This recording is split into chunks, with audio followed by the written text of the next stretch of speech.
The most underrated century to study in church history is the 15th century, also known as the 1400s.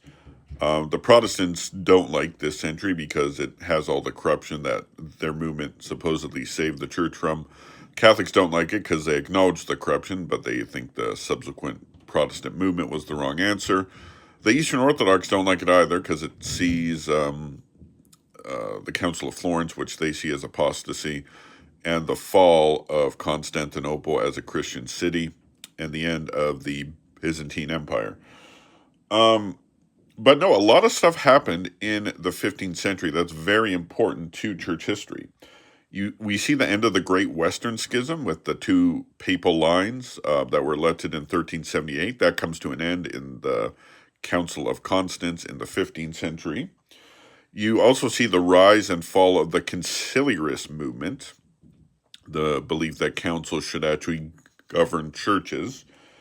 And you have documents like the Pragmatic Sanction that's ultimately gets repealed. I have a video on that. Go check it out. You have the Hussite movement,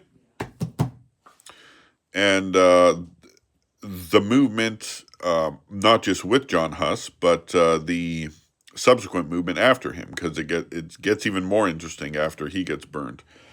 You have Savonarola and Alexander the Sixth, and all that fun stuff. And then in the East, you have the expansion of the Ottomans. You have several Turkish assaults on Constantinople, including the final successful one in 1453. That was preceded by the Council of Florence, which led to a very brief reunion between Catholic and Orthodox. And like I said, you got the end of the Byzantine Empire and its various successor states like Trebizond and the like. So yeah, it's a very important century. No one really studies it, but we should study it. So I recommend a study of the 15th century. God bless.